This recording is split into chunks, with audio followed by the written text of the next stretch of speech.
الحمد لله رب العالمين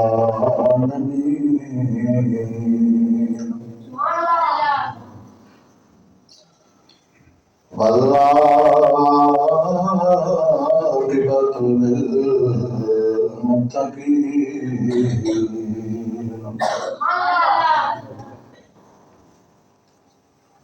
والصلاة والسلام على سيد الأنبياء والمرسلين وعلى آله وأصحابه أجمعين.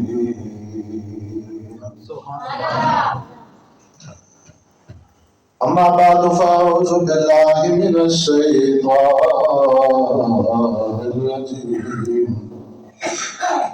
بسم الله الرحمن الرحيم.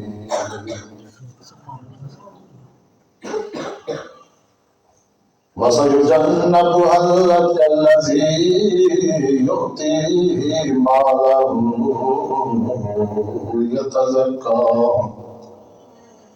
صدق الله مولانا العظيم وصدق رسوله النبي الكريم.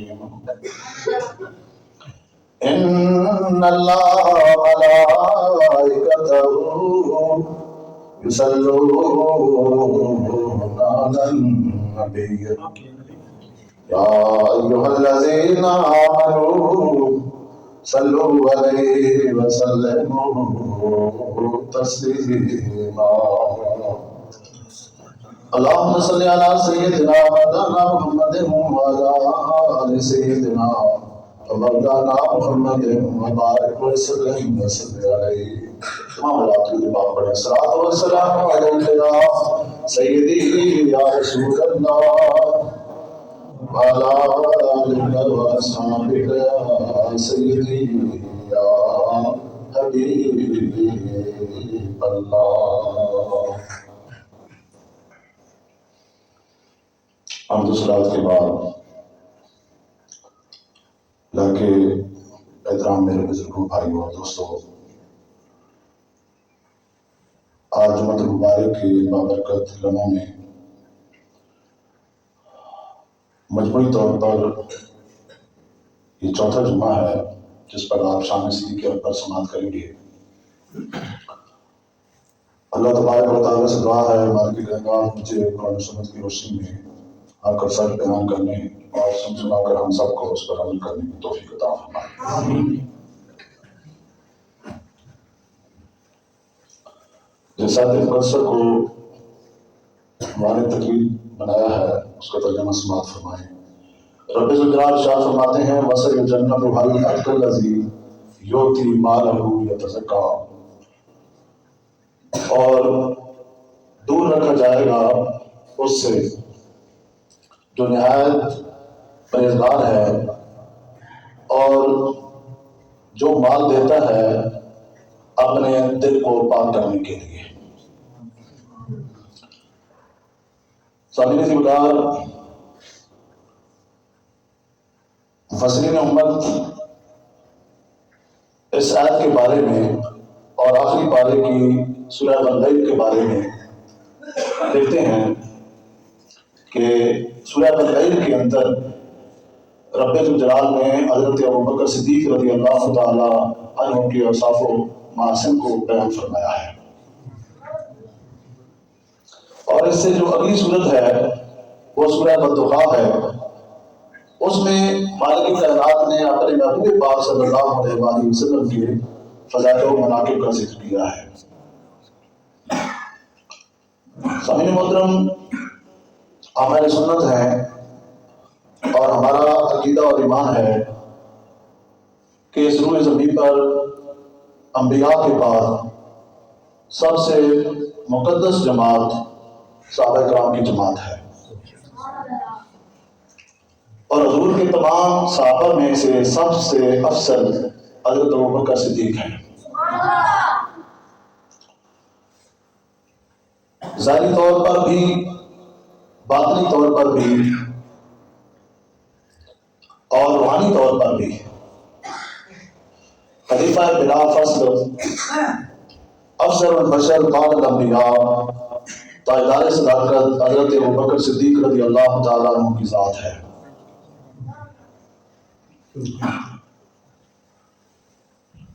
سیدنا علی مرتضیٰ رضی اللہ تعالیٰ عنہ آپ فرماتے ہیں کہ ایک مرتبہ حضور رحمت عالم نور مجسم صلی اللہ علیہ وآلہ وسلم نے مجھ سے ارشاد فرمایا کہ علی، میں نے 3 مرتبہ اللہ تبارک و تعالیٰ کی بارگاہ میں تیرے امام بننے کے لیے سوال کیا، لیکن تینوں مرتبہ اللہ تبارک و تعالیٰ کی بارگاہ سے جواب نہیں میں آیا اور حکم ہوا کہ ابو بکر کو امام بنایا جائے۔ اپنے اساکر کے اندر یہ روایت موجود ہے۔ جس طرح کہ دوسری حدیث کے اندر آتا ہے کہ حضور علیہ الصلوۃ والسلام نے اپنی بیماری کے ایام میں ارشاد فرمایا کہ ابو قحافہ کے بیٹے ابو بکر کو کہو کہ لوگوں کو نماز پڑھائے۔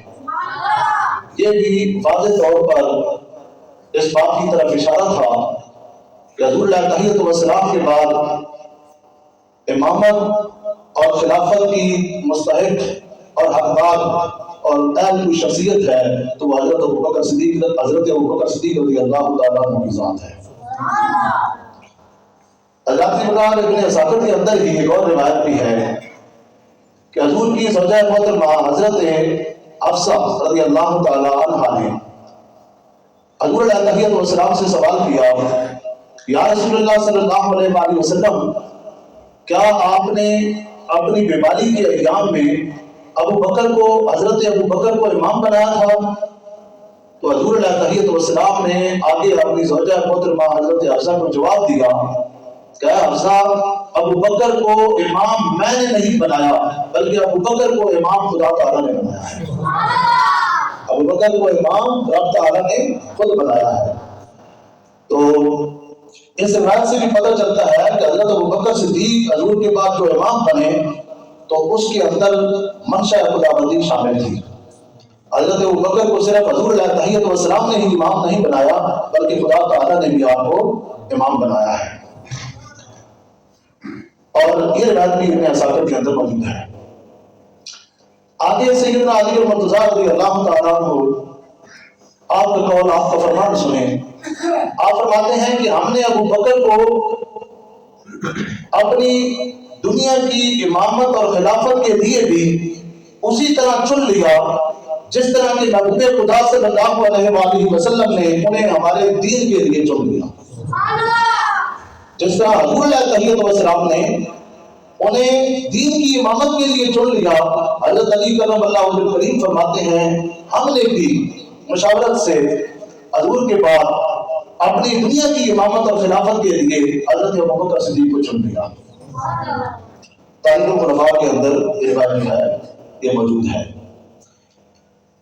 حضرت اللہ اسی طرح آپ کی خلافت کے معاملے کو سمجھنے کے لیے اور روایت بھی جو ہے بہت مددگار ثابت ہوتی ہے۔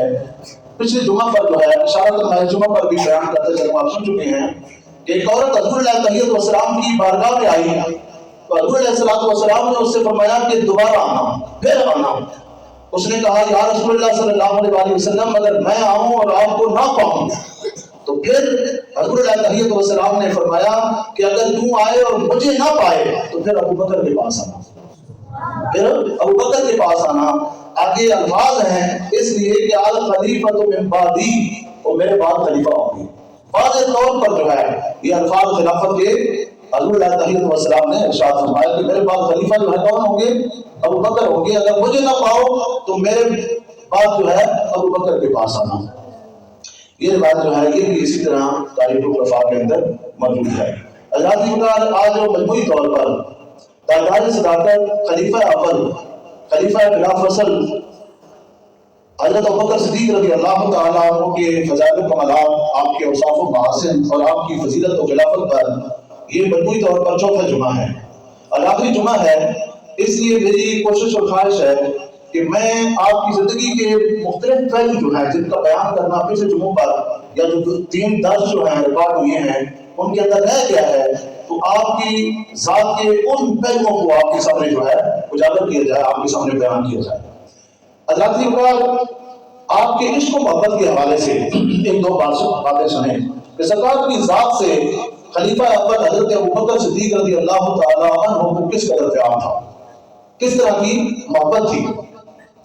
ایک مرتبہ حضور علیہ تحیت والسلام کی بارگاہ میں آتے ہیں، آ کر عرض کرتے ہیں یا رسول اللہ صلی اللہ علیہ وسلم، جنگی بدر کے بعد ایک دن میرے بیٹے عبد الرحمان نے مجھ سے کہا کہ والد محترم، جب جنگ بدر لڑی جا رہی تھی تو کتنی مرتبہ ایسا موقع آیا کہ آپ میری تلوار کی زد میں آئے، لیکن میں نے آپ کو باپ سمجھ کر چھوڑ دیا۔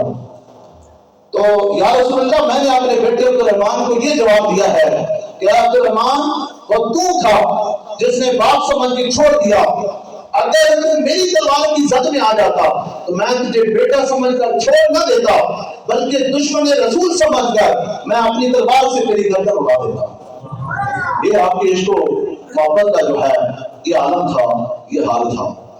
حضرات اسی طرح ایک موقع پر حضور علیہ تحیت والسلام نے فرمایا، آپ نے فرمایا کہ جتنا سب سے زیادہ صحابہ کرام میں سے سب سے زیادہ ابو بکر کے مال نے مجھے فائدہ پہنچایا ہے۔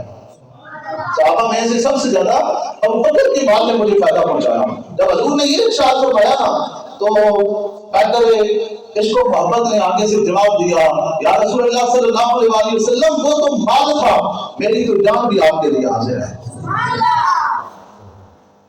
تو آپ فرما رہے ہیں میرا جان و مال یا رسول اللہ صلی اللہ علیہ وسلم آپ ہی کے لیے ہے۔ تو حضرات کتابوں کے اندر آتا ہے کہ حضور علیہ تحیت والسلام حضرت ابوبکر صدیق کے مال سے اس طرح تصرف فرمایا کرتے تھے کہ جس طرح بھی اپنے مال میں تصرف کرتا ہے، جس طرح بھی اپنا مال ہے، ذاتی مال جو ہے وہ خرچ کرتا ہے۔ تو آپ کے عشق و محبت کے حوالے سے ہی ایک اور بڑا ایمان افروز واقعہ ہے، ہجرت کی رات۔ ہجرت کی رات جب حضور علیہ تحیت والسلام مکے سے مدینہ کی طرف ہجرت کر رہے تھے تو اس رات سرکار دو عالم صلی اللہ علیہ وسلم کیا دیکھتے ہیں کہ حضرت ابوبکر صدیق پروانوں کی طرح شمع نبوت، شمع رسالت کے گرد جو ہیں وہ گھومتے نظر آتے ہیں، کبھی حضور کے آگے ہو جاتے ہیں، کبھی سرکار کے پیچھے ہو جاتے ہیں، کبھی دائیں ہو جاتے ہیں، کبھی بائیں ہو کر چلنا شروع کر دیتے ہیں۔ سرکار دو عالم صلی اللہ علیہ وسلم نے ارشاد فرمایا، آپ نے فرمایا ابو بکر یہ کیا کر رہے ہو؟ کبھی آگے ہو جاتے ہو، کبھی پیچھے ہو جاتے ہو، کبھی دائیں کبھی بائیں جو ہے اس طرح ہو جاتے ہو، تو یہ بار بار اپنی یہ پوزیشن تبدیل کیوں کر رہے ہو؟ تو حضرت ابوبکر صدیق رضی اللہ تعالیٰ عنہ نے جواب دیا، یا رسول اللہ صلی اللہ علیہ وسلم، میں آگے پیچھے دائیں بائیں اس نیت سے ہو رہا ہوں کہ اگر آگے سے کوئی تیر آئے تو وہ آپ تک نہ پہنچنے پائے، وہ میرے سینے میں لگے۔ پیچھے اس نیت سے ہوتا ہوں کہ پیچھے سے اگر کوئی تیر آئے، دشمن کا تیر آئے تو وہ آپ کو نہ لگے، ابو بکر کو لگے، اور دائیں بائیں جو ہوتا ہوں تو وہ بھی اسی نیت کی وجہ سے جو ہے ہوتا ہوں۔ تو حضور علیہ تحیت والسلام نے ایک سوال تو پہلے کیا نا کہ ابو بکر دائیں بائیں آگے پیچھے کیوں ہو رہے ہو؟ ایک سوال سرکار پھر کرتے ہیں، فرماتے ہیں ابو بکر یہ بتاؤ کیا یہ سب کچھ واقعی میری محبت میں کر رہے ہو؟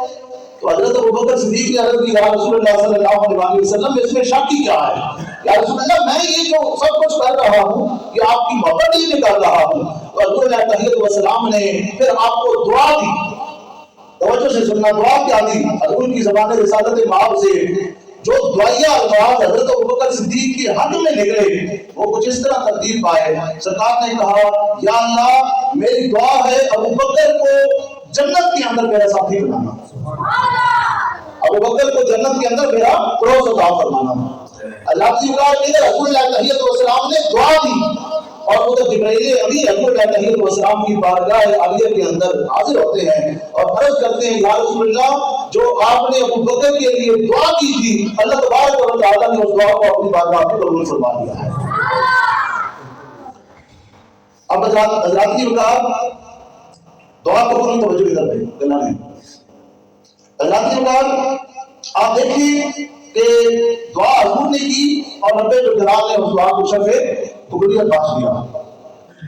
دعا حضور کی مانگی ہوئی دعا جو ہے حضرت ابوبکر صدیق کے حق میں اللہ تبارک و تعالیٰ کی بارگاہ میں قبول ہو گئی. یہ دوستوں اس دعا ہی کا اثر تھا کہ رب جلال نے اس دعا کی وجہ سے حضرت ابوبکر صدیق کو حضور کا جنت کا بھی ساتھی بنا دیا, غائب کا بھی ساتھی بنا دیا اور مزار کا بھی ساتھی بنا دیا. اسی لیے آپ یار غار بھی ہیں اور یار مزار بھی ہیں, آپ یار غار بھی ہیں اور یار مزار بھی ہیں. رب جلال نے حضور علیہ السلام اور حضرت ابوبکر صدیق کو غار میں بھی اکٹھا رکھا, مزار میں بھی اکٹھا رکھا اور جنت میں بھی اکٹھا رکھے گا. یہ اس دعا کا جو ہے اثر تھا. حضرات حضرت ابوبکر صدیق کی عظمت و شان, مرتبے اور مقام کو سمجھنے کے لیے اتنی بات جو ہے یہ بہت کافی ہے. میں آپ کی توجہ چاہوں گا, ایک اور نقطہ جو ہے میں آپ کے سامنے بیان کرنے جا رہا ہوں. حضرت ابوبکر صدیق اور حضور کو رب جلال نے غار میں بھی اکٹھا رکھا, بعد از وصال مزار میں بھی اکٹھا رکھا, اور رب جلال نے قرآن کے اندر سورتوں میں بھی حضرت ابوبکر صدیق اور حضور علیہ السلام کو اکٹھا رکھا. آخری پارے کی سورہ بنائی آپ تلاوت کریں. ترتیب میں پہلے سورہ بنائی آتی ہے اور اس کے بعد سورہ بدوحا آتی ہے. سورہ بنائی کے اندر جو ہے پہلے رب جلال نے حضرت ابوبکر صدیق کے اوصاف و محاسن بیان کیے, اور اس کے بعد رب کائنات نے سورہ بدوحا کے اندر اپنے محبوب پاک صلی اللہ علیہ وسلم کے فضائل و مناقب کا تذکرہ کیا. قرآن کے اندر الفاظ ہیں وَسَيُجَنَّبُهَا الْأَتْقَى.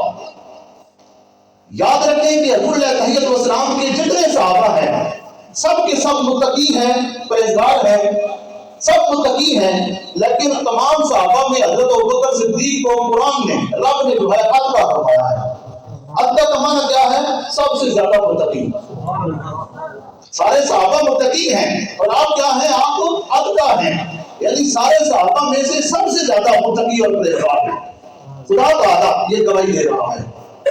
آزادی کا آپ ایمان سے مجھے بتائیں کہ جو صحابہ اکرام میں سے سب سے زیادہ متقی اور پرہیزگار ہو, اور جس کے متقی اور پرہیزگار ہونے کی گواہی خدا تعالیٰ دے رہا ہو اور اپنی لانیب کتاب کے اندر دے رہا ہو, ایسا شخص کسی کا مال کھا سکتا ہے؟ بولیں, کسی کا مال کھا سکتا ہے؟ کسی کا باغ کھا سکتا ہے؟ کسی کا باغ جو ہے وہ غصب کر سکتا ہے؟ یہ ایک علیحدہ ٹاپک ہے, علیحدہ موضوع ہے. میرا اشارہ باغ فتح کی طرف ہے. باغ فتح کا احاطہ جو ہے جو لفظوں میں کرنا جو ہے یہ مشکل ہے. اس کے اوپر پورا ایک ٹاپک جو ہے تو اس کے اوپر بولنا جو ہے اس کی ضرورت ہے, اور انشاءاللہ کسی موقع پر میں آپ کے سامنے بیان کروں گا کہ باغ فتح کی حقیقت کیا ہے. بہرحال اتنا بتائیں, ایمان سے بتائیں کہ جس کی پرہیزگاری اور جس کے تقوی کی گواہی خدا تعالیٰ دے رہا ہو, وہ ہستی جو ہے نہ کسی کا مال کھا سکتی ہے اور نہ کسی کا باغ غصب کر سکتی ہے. حضور علیہ السلام کے یار غار کے مرتبے اور مقام کو ایک تو قرآن کی یہ سورہ بنائی پہلے آتی ہے اور سورہ بدوحا بعد میں آتی ہے. پہلے آپ دیکھیں نیچے سے اگر اوپر کی طرف جائیں تو پہلے حضرت ابوبکر صدیق کا تذکرہ ہے, اوپر جائیں تو حضور علیہ السلام کا تذکرہ, اور اوپر سے اگر نیچے آئیں تو پہلے حضور علیہ السلام کا مرتبہ اور مقام, اور مرتبہ نبوت کے فوراً نیچے جس ہستی کا مرتبہ اور مقام ہے وہ کون ہے؟ وہ حضرت ابوبکر صدیق رضی اللہ تعالیٰ عنہ کی ذات ہے. اور اس کی تصدیق قرآن کی ایک اور آیت سے ہوتی ہے. رب جلال شاہ فرماتے ہیں فَأُولَٰئِکَ مَعَ الَّذِينَ أَنْعَمَ اللَّهُ عَلَيْهِمْ مِنَ النَّبِيِّينَ وَالصِّدِّيقِينَ وَالشُّهَدَاءِ وَالصَّالِحِينَ. رب جلال نے اس آیت کے اندر 4 انعام یافتہ گروہوں کا تذکرہ فرمایا, اور سب سے اوپر جو ہے ایٹ دا ٹاپ آف کون سا گروپ ہے؟ ٹاپ آف دا لسٹ انبیاء کا فرمایا بِنَ النَّبِيِّينَ, اور نبیوں کی تذکرے کے فوراً بعد جو ہے جس جماعت کا تذکرہ ہے وہ کون ہے؟ مِنَ النَّبِيِّينَ وَالصِّدِّيقِينَ. تو قرآن کی اس آیت سے بھی پتہ چلتا ہے کہ نبوت کے بعد جو ہے صدیقوں کا مرتبہ اور مقام ہے, اور حضرت ابوبکر صدیق کیا ہے؟ صدیق اکبر ہے. حضرت ابوبکر کیا ہے؟ صدیق اکبر ہے. اور اگر آپ نے غور سے یہ الفاظ سنے ہوں مرنا بالجینا بس دیکھینا تو آپ کو پتہ چل گیا ہوگا کہ دونوں جو ہیں جمع کسی کے استعمال ہوئی ہیں. نبیوں کے بارے میں بھی جمع کا صیغہ آیا ہے اور صدیقوں کے بارے میں بھی جمع کا صیغہ آیا ہے. یہ اشارہ ہے اس بات کی طرف کہ دنیا والے یاد رکھو نبیوں کی تعداد بھی کثیر ہے, صدیقوں کی تعداد بھی کثیر ہے, مگر یہ بات ذہن نشین رہے کہ جس طرح سارے نبیوں کا سردار ایک ہے, یاد رکھو اسی طرح تمام صدیقوں کا سردار بھی ایک ہے.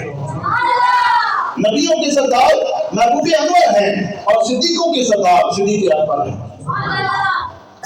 اللہ تعالیٰ حضرت علی کرم اللہ وجہ کریم کا اس حوالے سے اور پچھلے جمعوں کی جو بیانات ہیں ان کو بھی اس بیان کے ساتھ جوڑا جائے تو آپ کو معلوم ہوگا جو لوگ لگاتار سن رہے ہیں کہ حضرت شان ابوبکر صدیق کے حوالے سے بیانات کا سلسلہ اگر آپ نے سنا ہو تو آپ کو پتہ چل گیا ہوگا کہ حضرت ابوبکر کو صدیق کا لقب خدا نے بھی دیا ہے اور مصطفیٰ نے بھی دیا ہے. اور آئیے اس بارے میں دیکھتے ہیں حضرت علی کرم اللہ وجہ کریم کیا کہتے ہیں. حضرت علی کرم اللہ وجہ کریم ابن اساکر کی روایت ہے کہ آپ قسم کھا کے ارشاد فرماتے ہیں کہ حضرت ابوبکر کا لقب صدیق جو ہے یہ اللہ تبارک و تعالیٰ نے آسمان سے نازل کیا ہے. کس نے نازل کیا ہے؟ اللہ پاک نے خود نازل کیا ہے. یہ اہل بیت کے ایک امام کی شہادت ہو گئی. اب آئیے اہل بیت کے دوسرے امام کی شہادت سنیں. حضرت امام باقر رضی اللہ تعالیٰ توجہ میری طرف ہے, یہ پوری عادت ہے آپ کی. قرآن حدیث آپ کے سامنے بیان ہو رہا ہو جو آئے اس کی صرف آپ دیکھنا شروع کر دیتے ہیں. یہ بے ادبی ہوتی ہے قرآن حدیث کی, توجہ ادھر کریں. تو دوسرے ائمہ اہل بیت میں سے امام کی زبانی آپ کا صدیق ہونا سنیں. حضرت امام باقر کے پاس کوفے سے ایک آدمی آیا اور آ کر اس نے ایک مسئلہ پوچھا کہ امام یہ بتائیں کہ تلوار کا جو دستہ ہوتا ہے, تلوار کے دستے کو زیور سے مزین کرنا یہ جائز ہے یا ناجائز ہے؟ تو ائمہ اہل بیت میں سے جو امام ہے حضرت امام باقر رضی اللہ تعالیٰ عنہ, آپ نے جواب دیا, فرمایا کہ تلوار کے دستے کو زیور سے مزین کرنا جائز ہے. کیا کہا؟ جائز ہے. اور دلیل یہ دی کہ حضرت ابوبکر صدیق کی تلوار کا جو دستہ تھا وہ زیور سے مزین تھا. تو وہ جو کوفے سے آنے والا بدعقیدہ آدمی تھا, صحابہ کرام کے بارے میں اچھا گمان اچھا عقیدہ نہیں رکھتا تھا, حیرانی کے عالم میں اس نے پوچھا کیا ہے امام باقر, کیا آپ بھی ابوبکر کو صدیق کہہ رہے ہیں؟ یعنی اس کے لیے یہ لقب جو ہے وہ ایک عجیب تھا. اس کا عقیدہ نہیں تھا کہ حضرت ابوبکر جو ہے یہ صدیق ہے. حیرانی کے عالم میں اس نے سوال کر دیا کہ کیا آپ بھی ابوبکر کو صدیق کہہ رہے ہیں؟ تو کتابوں کے اندر آتا ہے کہ حضرت امام باقر رضی اللہ تعالیٰ عنہ آپ جناب میں آ گئے اور جناب میں آ کر آپ کھڑے ہو گئے اور کھڑے ہو کر قبلہ رخ ہو گئے اور قبلہ رخ ہو کر آپ نے 3 مرتبہ فرمایا ہاں وہ صدیق ہیں, ہاں وہ صدیق ہیں, ہاں وہ صدیق ہیں. اور آگے فرمایا جو انہیں صدیق نہ مانے وہ دنیا میں بھی مردود ہے اور آخرت میں بھی مردود ہے. یہ بات کون کر رہا ہے؟ یہ بات حضرت امام باقر رضی اللہ تعالیٰ عنہ جو ہے آپ کر رہے ہیں. ائمہ اہل بیت میں سے تیسرے امام کی شہادت سنیں. حضرت ابوبکر صدیق رضی اللہ تعالیٰ عنہ کے بارے میں تیسرے امام حضرت امام زین العابدین جو ہیں وہ کیا کہتے ہیں؟ حضرت علی کرم اللہ وجہ کریم کا آپ نے سنا, امام باقر کا سنا, اب امام زین العابدین کا سنیں. آپ کے پاس ایک شخص آیا اور آ کر پوچھنے لگا کہ اے امام یہ بتائیں کہ حضرت ابوبکر صدیق کا رتبہ اور مرتبہ کیا ہے؟ توجہ سے سننا. حضرت امام زین العابدین اور دیکھیں کہ اہل بیت کی اور صحابہ کی کس قدر آپس میں محبت تھی, عقیدت تھی, اور اس عقیدت کا اظہار جو ہے حضرت امام زین العابدین کس طرح کر رہے ہیں اپنے عقیدے اور عقیدت کا اظہار جو انہیں حضرت ابوبکر صدیق کے ساتھ تھی. اس نے سوال کیا کہ حضرت ابوبکر کا مرتبہ کیا ہے, بیان کریں, بتائیں. تو امام زین العابدین نے فرمایا, آپ نے فرمایا ابوبکر کا مرتبہ جو آج ہے وہ کل تھا اور جو کل تھا وہ آج ہے. اس نے کہا میں سمجھا نہیں. آپ نے فرمایا میں سمجھاتا ہوں, تو نے سوال جو کیا ہے تو میں آپ سمجھا کے ہی چھوڑوں گا تجھے. سن، اس کا مطلب یہ ہے کہ حضرت ابوبکر صدیق زندگی میں بھی حضور علیہ السلام کے قریب تھے، اور بعد المثال بھی حضور کے دربار میں مزار کے اندر حضور کے قریب ہے۔ حضور نے ساری زندگی ابوبکر کو زندگی میں بھی اپنے قریب رکھا، اور بعد مثال بھی حضرت ابوبکر صدیق کو اپنے دربار کے اندر جو ہے دفن ہونے کی اجازت ارشاد فرمائی۔ ابوبکر دنیا میں بھی حضور کے قریب تھے، اور بعد مثال بھی حضور کے قریب ہے۔ تو حضرات مقدار آپ دیکھیں حضرت ابوبکر صدیق رضی اللہ تعالیٰ عنہ کے حوالے سے آپ یہ چوتھا بیان مجموعی طور پر سن رہے ہیں۔ ایک اور حدیث پاک سماعت کریں۔ حضرت ابوبکر صدیق اور صحابہ اکرام یا خلفائے ثلاثہ میں سے کسی کا بغض اگر انسان دل کے اندر رکھے، جس کے دل کے اندر صحابہ اکرام کا بغض ہو، اس حوالے سے جو ہے 2-3 روایات میں آپ کے سامنے پیش کرتا ہوں، توجہ سے سنیے گا۔ حضور علیہ السلام نے ایک موقع پر فرمایا، کیا ابوبکر تو میرے رب کو اتنا پیارا ہے؟ اے ابوبکر تو میرے رب کو اس قدر پیارا ہے کہ کوئی آدمی 70 نبیوں جیسی نیکیاں اپنے دامن میں لے کر آئے، کوئی شخص 70 نبیوں جیسی نیکیاں اپنے دامن میں لے کر آئے، لیکن اس کے دل میں تیرا بغض ہو، رب ذوالجلال نے ایسے شخص کے اوپر اپنی جنت کو حرام کرا دی۔ کتنی نیکیاں، 70 نبیوں جیسی نیکیاں ایک آدمی لے کر آئے، اور اس کے دل کے اندر ابوبکر اگر تیرا بغض اور کینہ بھرا ہوا ہو تو اس کے اوپر جنت کیا ہے؟ حرام ہے۔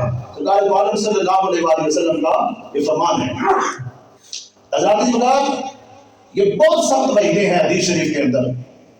مزار حق کے اندر یہ روایت جو ہے موجود ہے، حضور علیہ السلام نے فرمایا رب ذوالجلال نے مجھے نبی بنایا، اور پھر اللہ تعالیٰ نے میرا انتخاب فرمایا، اور پھر میرے لیے میرے صحابہ کا انتخاب فرمایا، اور پھر میرے صحابہ کو میرا وزیر اور مددگار بنایا۔ تو جو شخص بھی میرے صحابہ کو برا بھلا کہتا ہے، اللہ تعالیٰ کی تمام فرشتوں کی اور تمام لوگوں کی اس کے اوپر لعنت ہے۔ کس کی؟ اللہ کی تمام فرشتوں کی اور تمام لوگوں کی اس کے اوپر کیا ہے؟ اللہ کی لعنت ہے۔ حدیث کا اگلا مضمون سنیں، آخری الفاظ سنیں۔ سرکار فرماتے ہیں اللہ تبارک و تعالیٰ جو بھی میرے کسی صحابی کی شان میں گستاخی کرتا ہے، اللہ تبارک و تعالیٰ نہ اس کا فرض قبول کرتا ہے اور نہ ہی اس کا نفل قبول کرتا ہے۔ نہ اس کی طرف سے کوئی فرض قبول ہوتا ہے اور نہ ہی نفل قبول ہوتا ہے۔ اور ایک اور اسماء الموت کے اندر بات موجود ہے۔ حضور علیہ السلام نے فرمایا کہ میری امت میں جس شخص کے لیے اللہ تبارک و تعالیٰ بھلائی چاہتا ہے، بھلائی کا ارادہ فرماتا ہے، اس کے دل کے اندر میرے صحابہ کی محبت پیدا فرما دیتا ہے۔ تو پتہ چلا اللہ تبارک و تعالیٰ جس کے لیے بھلائی کا ارادہ کر دے، اس کے دل کے اندر حضور علیہ السلام کی محبت، صحابہ کی محبت پیدا ہو جاتی ہے۔ اور اس کا الٹ بھی پھر آپ سمجھ سکتے ہیں۔ تو حضرات یاد رکھیں، آج صحابہ کرام کے بارے میں لوگ کوئی جھجک نہیں محسوس کرتے، نعوذ باللہ من ذالک۔ صحابہ کرام کو جاننی اور پتہ نہیں وہ الفاظ بھی زبان پر نہیں لائے جا سکتے، گوارا نہیں کر سکتا، ایمان نہیں گوارا کرتا کہ کیا کیا ہم ان کے بارے میں کہتے ہیں، انہیں فاسق کہتے ہیں، انہیں جو ہے ظالم جو ہے ہم لوگ کہتے ہیں۔ تو حضرات ایسا نہیں ہے۔ یہ یاد رکھیں کہ کوفہ کی اوپریشن روایت حضرت امام باقر والی آپ نے سنی ہے نا، تو اس شخص نے یہ سوال کیوں کیا تھا؟ اس شخص نے یہ سوال کیوں کیا؟ اسے کیوں عجیب لگا کہ حضرت ابوبکر کو صدیق کہہ رہے ہیں؟ اس لیے اسے عجیب لگا کہ اس کوفے کے اندر، اس دور کے اندر خلفائے ثلاثہ جو ہیں ان کے خلاف لوگوں نے روایتیں گھڑی ہیں، اور ایک دو نہیں سینکڑوں کی تعداد میں روایتیں گھڑی، اور روایتیں گھڑ کر اپنی کتابوں کے اندر شامل کر دی، اپنی کتابوں کے اندر شامل کر دی، تاکہ صحابہ کرام کی عزت اور عظمت کو، مرتبے اور مقام کو لوگوں کے دلوں کے اندر سے کم کیا جا سکے۔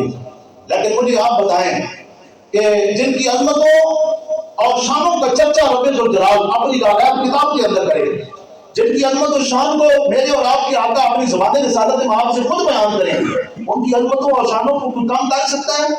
کوئی گھٹا سکتا ہے؟ نہیں گھٹا سکتا۔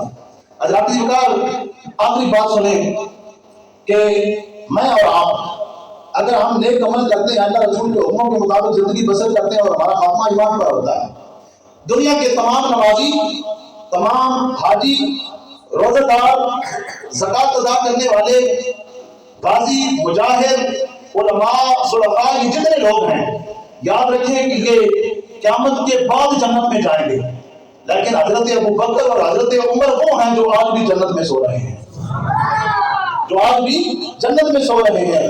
اور اگر آپ کو دلیل چاہیے تو اس بات کی دلیل جو ہے حضور علیہ السلام کا وہ فرمان ہے جو سرکار نے فرمایا کہ میرے گھر اور میرے ممبر کے درمیان زمین کا جو ٹکڑا ہے یہ جنت کی کیاریوں میں سے ایک کیاری ہے، یہ جنت کی کیاریوں میں سے ایک کیاری ہے۔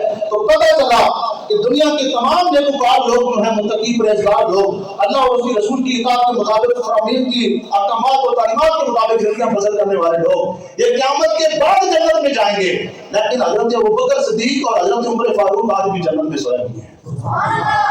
تو جو لوگ حضرت ابوبکر صدیق کی شان میں یا حضرت عمر فاروق شیطان کو برا بھلا کہتے ہیں، ان کی شان میں مغالطات جو ہیں بنتے ہیں، حضرت سرائی کرتے ہیں، ہم اہل سنت انہیں بتانا چاہتے ہیں، ہم ان کی خیرخواہ ہیں، انہیں بتانا چاہتے ہیں کہ یاد رکھو کہ تمہارے یہ جو بکواسات ہیں، مغالطات ہیں اور حضرت سرائی ہے، یہ حضرت ابوبکر صدیق اور حضرت عمر فاروق تک نہیں پہنچتی۔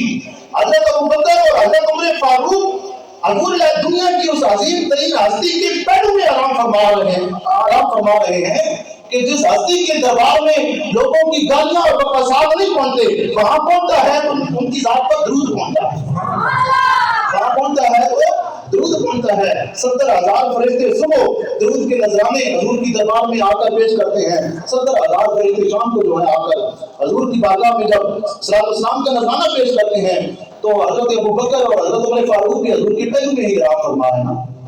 تو ذاتی مقام اگر دونوں جانوں کی سعادتیں چاہتے ہیں تو پھر یاد رکھو کہ ساری زندگی کسی کے کہنے میں، کسی کے بہکاوے میں آ کر کسی صحابی کی شان میں گستاخی نہیں کرتی۔ قاضی ایاز رحمۃ اللہ تعالیٰ علیہ اپنی کتاب شفا کے اندر ایک شخص کے بارے میں لکھتے ہیں، وہ جب مرنے لگا تو اس کی زبان پر کلمہ جاری نہیں ہوتا تھا، لوگوں نے لاکھ کوشش کی، باوجود کوشش کی جب ناکام ہوئے تو انہوں نے پوچھا بھائی وجہ کیا ہے، تو زندگی کے اندر ایسا کیا گناہ کرتا رہا ہے، کیسے گناہوں کا تم ارتکاب کرتا رہا کہ کوشش کے باوجود تیری زبان پر کلمہ جاری نہیں ہو رہا؟ تو اس شخص نے آگے سے کیا جواب دیا؟ اس نے کہا میں نے براہ راست جو ہے کبھی میری زبان سے صحابہ کرام کے بارے میں گستاخی نہیں نکلی، لیکن یہ خطاب مجھ سے ہوتی رہی کہ جو لوگ صحابہ کرام کی شان میں گستاخیاں کرتے تھے میں ان کی محفل میں جا کر بیٹھا کرتا تھا۔ تو ان جو صحابہ کرام کی شان میں گستاخیاں اور بدیاں کرتے رہے ان کی محفل میں بیٹھنے کی یہ رخصت ہے کہ آج میری زبان پر کلمہ جاری نہیں ہوگا۔ تو صحابہ کرام کی شان میں جو لوگ برا عقیدہ رکھتے ہیں ان کی محفل میں بیٹھنے کے لیے یہ نحوست ہے۔ تو اگر صحابہ کرام کی شان میں زبان سے کوئی گستاخانہ جملہ یا کوئی لفظ نکل گیا تو پھر کیا کلمہ جاری ہوگا زبان کے اوپر؟ پھر تو بدرجہ عدم جو ہے جاری نہیں ہوگا۔ تو اس لیے دوستوں کبھی بھی یہ دیکھیں کہ آپ کن لوگوں کو دوست بنا رہے ہیں، ہمارے رشتے یاد رکھیں اوپر سے آ رہے ہیں، جو خدا کا ہے وہ ہمارا ہے، جو نبی کا ہے وہ ہمارا ہے، جو اہل بیت کا ہے وہ ہمارا ہے، جو صحابہ کا ہے وہ ہمارا ہے، جس کے دل کے اندر امہات المومنین کی عزت و احترام ہے، حضور کی بیویوں کا احترام ہے وہ ہمارا ہے، جس کا عقیدہ اولیاء اکرام کے بارے میں صحیح ہے وہ ہمارا ہے، جو ان کا نہیں ہے وہ ہمارا نہیں ہو سکتا۔ حضرات جوکار حضرت ابوبکر صدیق کی عظمت و شان مرتبے اور مقام کے حوالے سے میں آخر کے طور پر آپ کو بتاؤں کہ جب آپ کا وصال ہوا تو آپ نے حضرت علی کو کہا، دیکھیں ان کے درمیان کوئی اختلاف ہوتا تو حضرت ابوبکر صدیق کی وصیت کرتے کہ اے علی تو نے مجھے غسل دینا ہے، جن ہاتھوں سے تو نے نبی کریم صلی اللہ علیہ وسلم کو غسل دیا، میں چاہتا ہوں کہ جو ہاتھ نبی کریم کے مبارک جسم کو لگے ہیں وہ ہاتھ مجھے بھی لگے، ایک نسبت قائم ہو جائے، مجھے تم نے غسل دینا ہے۔ اور غسل دینے کے بعد پھر حضور علیہ السلام کی بارگاہ میں جا کر حاضر ہو کر سوال کرنا ہے کہ رسول اللہ صلی اللہ علیہ وسلم یہ ابوبکر ہے جس نے ساری زندگی آپ کی میت میں گزاری ہے، آپ کے ساتھ گزاری ہے، اب وصال کے بعد بھی آپ کا ساتھ چاہتا ہے، آپ کے قریب جو ہے دفن ہونے کی سعادت چاہتا ہے، اگر اذن ہو تو انہیں آپ کی دربار میں دفن کر دیا جائے، نہیں تو مسلمانوں کے قبرستان کے اندر دفن کر دیا جائے۔ حضرات کی مقام کتابوں کے اندر آتا ہے کہ یہ الفاظ ادا کرنے کی دیر تھی کہ حضور علیہ السلام کی روزہ اقدر سے آواز آئی کہ محب کو محبوب سے ملا دو، حبیب کہ حبیب کے دربار میں حبیب کو داخل کر دو۔ یہاں سے یہ عقیدہ بھی سمجھ آیا کہ حضور سنتے بھی ہیں اور اس پکار کا جو پکارے اس کی پکار کا جواب بھی دیتے ہیں، اور یہ عقیدہ بھی سامنے آ گیا کہ حضور مار کر مٹی نہیں ہوتا ہے۔ اور یہ تو دوسرے لوگ جو ہیں ان کا بھی عقیدہ ہے، اختلاف دور سے اور نزدیک سے سننے کا ہے نا۔ نزدیک سے تو جو ہے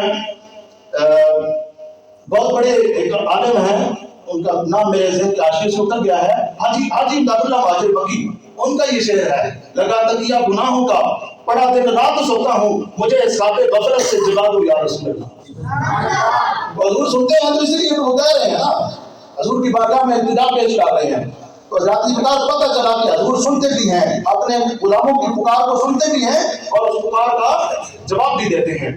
اور پھر جیسے ہی جواب ملا تو حضرت ابوبکر صدیق کو اندر لے جایا گیا اور حضور علیہ السلام کی قبر مبارک میں دفن کر دیا گیا۔ اس لیے شاعر کہتا ہے کہ اسی لیے سلا رکھا ہے اپنے پہلو میں، اسی لیے سلا رکھا ہے اپنے پہلو میں، یار غار کا رتبہ حضور جانتے ہیں، یار غار کا رتبہ حضور جانتے ہیں، اپنے یار غار کا مرتبہ اور مقام حضور جانتے ہیں۔ حضور کب گوارا کر سکتے تھے کہ ساری زندگی جس ابوبکر نے اپنی جان مال سب کچھ آپ کے اوپر نچھاور کیا، جن کے بارے میں سرکار نے فرمایا دنیا کے اندر جس کا بھی میرے اوپر احسان تھا میں نے سب کے احسانات کا بدلہ چکا دیا سوائے ابوبکر کے، کہ ابوبکر کے احسانات کا بدلہ قیامت کے دن اللہ پاک خود جو ہے چکائے گا۔ حضور کے الفاظ سے آپ کے مرتبے اور مقام کو سمجھنے میں مدد ملتی ہے۔ اور میری جناب سے دعا ہے مالک کائنات ہم سب کو صحابہ کرام کے بارے میں اپنے عقائد جو ہے اور نظریات درست رکھنے کی توفیق عطا فرمائے۔ ہمارے الا اللہ۔